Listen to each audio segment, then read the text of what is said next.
So, I didn't really want to make this video.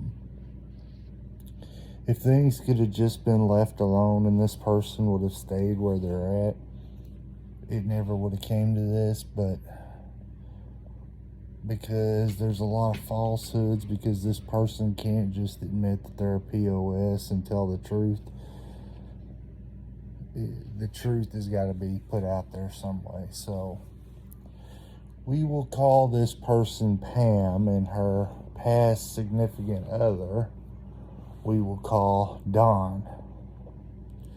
So Pam came to us probably around 2009-ish, and we were living in a different house from where we are now, not too far from here.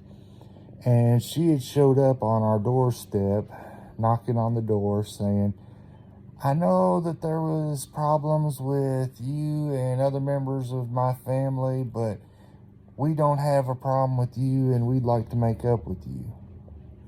Well, my mom, being the kind-hearted, sweet person that she is, and Dad being a good-hearted person, they decided to take these people in. Well, we let them into our family and started helping them out whenever they needed money for stuff. Mom and Dad would give them money to get food or pay electric bills or whatever. But over time, they just kept having kids, but Don would never stay at work. He would always claim that every place he went to was screwing him over or whatever. So as time went on, Mom and Dad were trying to figure out a way to help them, because they kept getting kicked out of every rental property that they tried to get into, because I guess they were just really bad tenants. But as time went on, Mom and Dad decided to start a lawn care business so that they could help them out. They bought the truck, the trailer, all the equipment and everything, and they even did the advertising and everything to get the business out there. Well, Don became the person that would go to the houses and cut the grass and whatnot and weed eat and whatever. And it started to do pretty decent. But as time went on, Mom and Dad, who were keeping the books, started noticing that there was like some weird things going on. And at this same time, the Don and Pam couldn't afford to pay the insurance on their own vehicles, so they Mom and Dad decided to put insurance on their vehicle, because they had one vehicle at the time. Well, to do that, they had to put the vehicle in their name. So they did that because Mom and Dad are good, trustworthy people, and they're trusting people. So they put the Pam and Don's vehicle in their name and put insurance on it. Well, about this same time, there started to be phone calls coming in from people that weren't even on the books for the lawn care business, saying, "Hey, I paid your person to come out and cut my grass, but he never showed up." Or, "Hey, this person cut my grass and I got a complaint," or whatever. But this stuff wouldn't even be on the books. So Mom and Dad started getting a little suspicious, and then they started paying attention to, because they had issued Don a gas card, they started paying attention to what was going on and seeing that there was a lot more gas being used for the truck and the lawn care equipment and stuff like that. And Don was being gone a suspiciously long amount of time for what was supposed to be short jobs. Well, come to find out, Don was going to some houses and would cut the grass, and he would pocket all of the money for it. He would go to his family member's house and cut their grass and pocket all the money for that. Well, about this same time that all this was coming to a head, Mom and Dad were getting ready to confront Don about what was going on. Well, he didn't come in till really, really late one night, and Dad waited up for him, and he was driving the company truck. Well, he come in so drunk that he almost fell getting out of the truck. Well, he come in so drunk that it wasn't funny, and Dad confronted him about everything, and he basically admitted to it and threatened Dad's life. Well, Dad defends himself and tells Don that they're done. He's not going to let him do anything else, and meets me with the truck, the company truck, because Don wouldn't give over the keys. And I take the truck back to my house so it would be safe. Well, they end up having to call the state police, and they show up out there. And you see, at this same time, because Don and Pam were having so much trouble keeping a rental home, Mom and Dad had bought them a camper that was on their property, and they were paying the electric and everything for it, and so that they would have a place to live.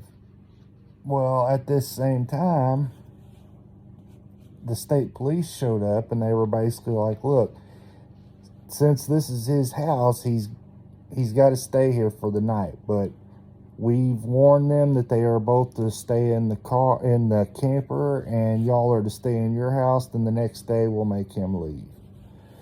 Well, the next day, Don leaves the camper and starts walking towards the small community that's nearby, and he passes my sister passed him on the road, and he flips her off. Well, Pam is in the house with her kids, and Mom and Dad sit her down and say, look, this guy is garbage. He's a piece of trash. You need to get away from him. He's a narcissist. He's gonna ruin your life. You need to get away from him. Well, she's getting calls and texts from this guy, and she's sitting there like, I don't know what to do. I don't think anybody else will take me because I'm so overweight. And Mom and Dad are like, look, we'll help you. We'll even pay for you to go to school so that you can get on your feet and get away from this guy. If you want to go to college for something, we'll help you out. Well, she decides to go to him, so they take them off the insurance, transfer the car back to their name, and send them on their way. Well, because of everything that's happened, they both immediately go into attacking on social media my parents. And obviously my parents, feeling wronged and hurt because of the whole situation, because they had helped these people and brought them into their lives, they're gonna stand up for themselves. Well, this goes on and on. There's a lot of back and forth on social media about it, whatever, whatnot. Well, Pam decides to take a picture that my mom had posted showing off her 2 new guns that she had recently got, and they make fake Facebook accounts in Mom's name, and they take that picture and put it on there and put all kinds of threats and stuff against themselves in my mom's name on that Facebook account. Well, Pam goes to the county attorney and shows her that and cries and boo-hoos and everything, and says that Mom is out to get her. So Mom gets arrested. The state police show up out there, and Mom beats them to the car because she's like, I've never been arrested before. Let's go get this done. So they just go do the mug shot, whatever, and Dad comes and gets her and bails her out. Well, it gets thrown out of court with prejudice because it was so stupid and couldn't be proved that it actually was done by Mom and Dad, because obviously it wasn't. So the back and forth continues because obviously my parents are still feeling wronged, and they continue standing up for themselves. Well, one Sunday, my mom decides to go to Walmart. And my dad had stayed home because he was off for vacation. So he had stayed home and decided to go to Walmart with her. Well, Pam and her mother-in-law, well, actually it was her grandmother, was at Walmart at the same time, and Pam spots my mom and says, "There's that fucking cunt Maggie Leroy." And she starts chasing after my mom, and my mom has a heart condition. And she starts chasing after my mom with a taser, one of the handheld tasers. And they round a corner, and there stands my dad. Well, Pam decides to try to attack my dad, and he beats the brakes off of her. I mean, just pounding on her head while she's attacking him with this taser, and she gets him 8 times, and it doesn't even faze him. Well, her grandmother, seeing that Pam is losing this fight, comes up behind Dad and hits him with the cart that she has. Well, Pam's kid is sitting in the seat of the cart, and Pam's grandmother hits Dad so hard with that cart that the kid flips over the seat and lands in the actual cart. But it doesn't faze Dad. He's still pounding on Pam's head. Well, the police get called, and they go over all the evidence and whatnot, and Pam starts crying, "Oh, I'm pregnant." And the cop says, "Well, if you're pregnant, why were you trying to attack these people?" And the story gets told to the detective that's there, and the detective says, "Hey, if it was me and she was coming after my wife, I'd have knocked her over into the frozen food section." Well, yet again, Pam goes crying to the county attorney once she gets out of the hospital from getting the brakes beat off of her. And she tries to tell the county attorney that she was attacked in Walmart. Well, the detectives get the video footage, which we have copies of, and he sees that Pam is the aggressor, so he gets thrown out of court. Well, Mom and Dad are just over this whole thing, and after pounding on Pam's head, they're feeling kind of vindicated, and they've gotten some of the hurt feelings out and feel a little bit better about it. So they're just like, get the hell away, go live your life, and they just get an EPO out on her. So the back and forth on Facebook carries on for years, whatever. So Pam finally figures out, or finally admits to what we all knew back then, that Don was a piece of shit.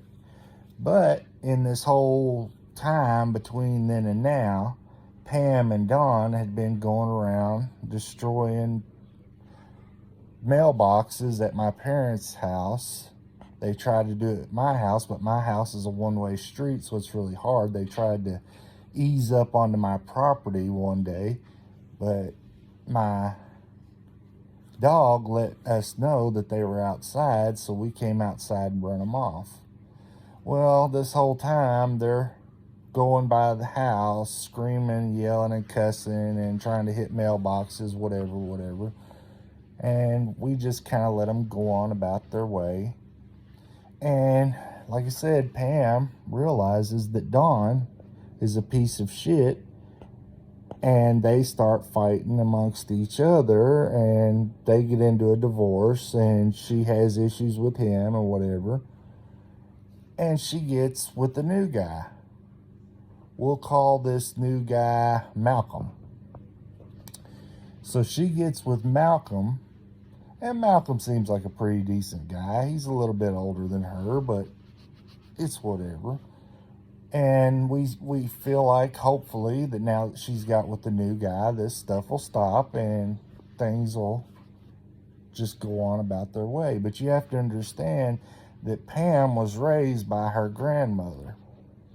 And she had never gotten hardly any ass whoopings in her whole life. So the one that Dad gave her only learned her a lesson for a few years before it started wearing off. So her and Malcolm moved down far away, and this stuff starts back up again. Maybe it's because they got back with friends with certain people and it emboldened them. I don't know, but it starts back up again. And Pam threatens my wife. She posts on social media that she's going to find my pregnant wife, get her down, and beat and kick on her stomach until she miscarries my unborn child. Now, as you could probably understand, this infuriates me. So, I'm going to a friend's house that Pam just so happens to be next door to. Well, when I get to the friend's house, I'm ready for a fight because it ain't going to be like it was with Mom and Dad. But Malcolm and Pam put their heads down and run out of the house and go get in their vehicle and haul ass. So I'm like, fine, whatever, cool. But just know, I'm not my mom and dad. But this stuff continues on, and now they're down far away, and she's getting emboldened, and she's starting to tell a story that does not match anything like the truth. And she's starting up this whole Facebook passive aggressive crap again. So it's just gotten to the point, and you have to understand, we have like a file cabinet full of videos, full of court documents, full of printed out screenshots of posts that are made. All the stuff from all these years, we have a folder and a file cabinet completely full of all the information.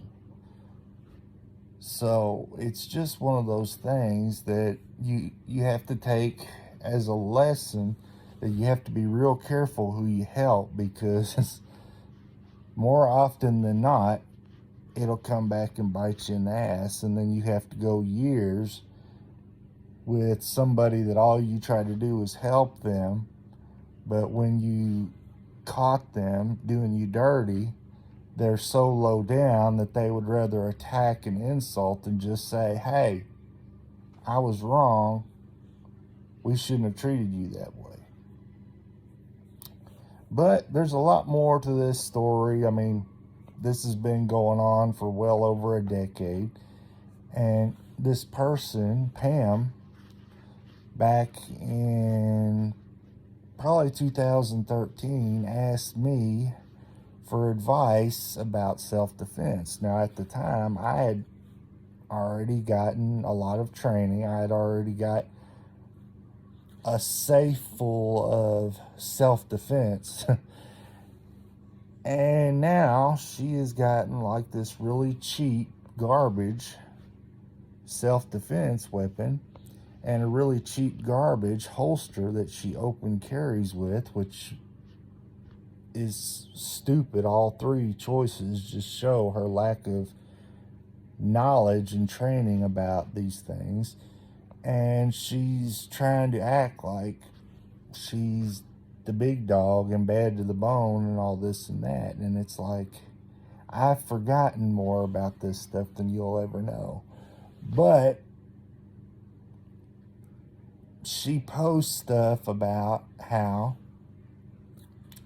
we are in the wrong, me in particular, for not just forgetting and letting things go.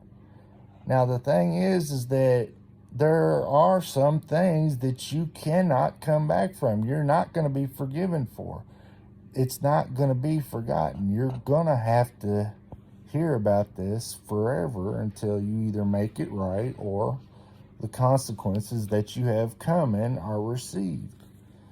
So I think any man, husband, son, or father would agree with me on these points. But that's just chapter 1 of No Good Deed Goes Unpunished. That's what we'll call this series. Now, if it gets any traction and people start watching it and stuff, we might add a lot more to it, because there's a lot more to add to this. But that's just the start, and we'll see where we go from there. But just remember, be careful who you love and try to help and take care of, because if you lay down with dogs and try to take in strays, you'll end up getting fleas. So that's it. Have a good one.